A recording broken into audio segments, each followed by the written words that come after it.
The world's game is about to begin. Steve, never have I seen an under-20s game shake the world like this. My God, there are thousands in the stadium today. Yes, and I think we know why they're here. The next two stars of the future generations of football. One coming from the booming cities of Japan, and another coming from the booming towns of Germany. Wearing all white, ITOSHI SAE, Japan's world-class star, faces off with the German in red, KAISER.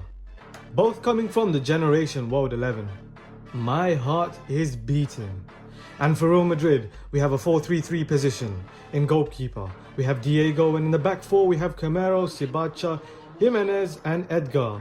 And in the middle we have Gonzalo and Manu Angel. Up top we have Abraham with Yere on the left and Nico Paz on the right.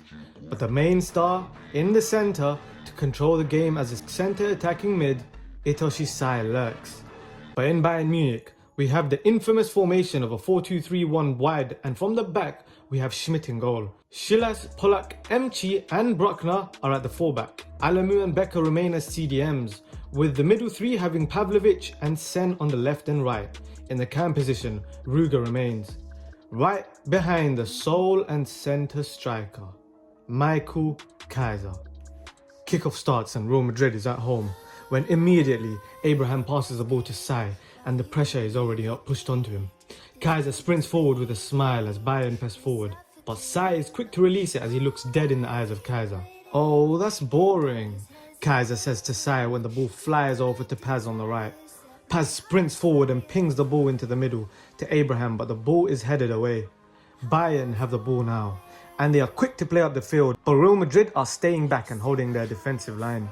KAISER is up top as the sole striker. The two stars are bound to meet, and the ball is sent to him with a quick tiki-taka up the field, but KAISER's arrogance takes over ever so suddenly. They are both in the centre of the pitch, and once again they are face to face. But KAISER is not Sae. He won't just pass the ball when an opportunity to face a rivaling player on the field comes his way. KAISER's eyes blacken. Suddenly, with quick footwork, he attempts to dribble his way past Sae like a snake, but he's quick and keeps up. He weaves in and out, hogging the ball as everyone in the stadium watches in awe. The commentators are roaring. Oh, here they are, the two striking monsters of the pitch going at it. It's like they're in their own world, and even the players on the pitch are just pieces of the board. "No one can interfere," Peter Drury said. KAISER suddenly zips past Sae with a two-tap, but Sae dashes with him alongside him as they rip through the right backs. They are now in the corner of the pitch, still keeping up with each other.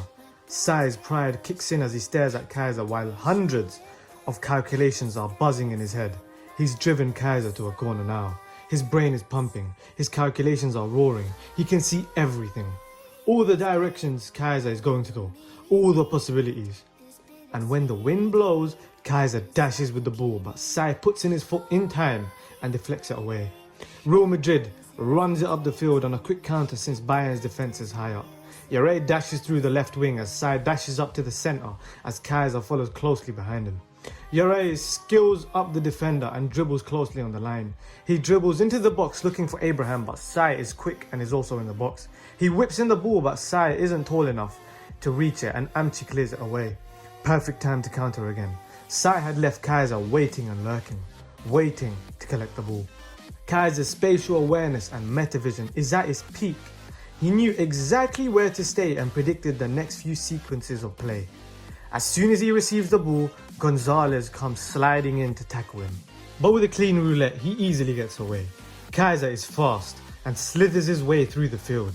With a 1-2 with the right wing, he enters Real Madrid defence line. KAISER's got momentum now. He's got two wingers up with him, and the goal isn't too far. But he feels a booming presence behind him, dashing towards him.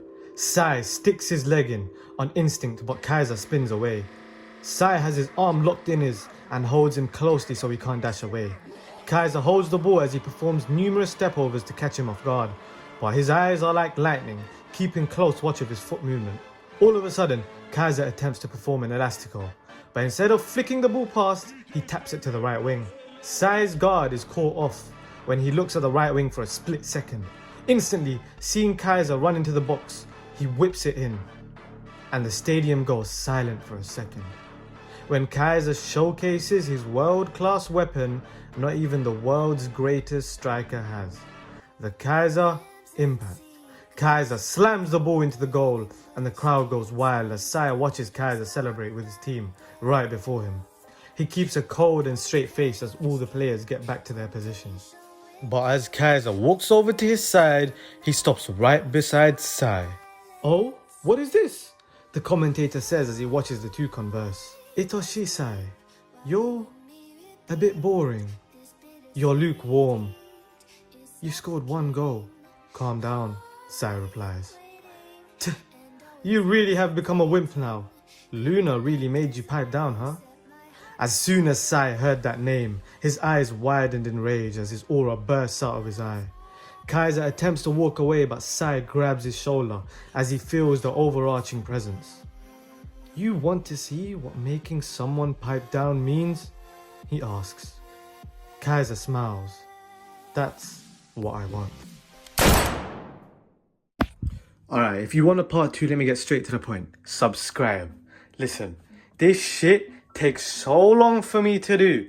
The effort that goes into these videos, the scripting, the writing, the drawing, the editing, the thumbnails, bro, the voiceovers, everything takes its fucking time.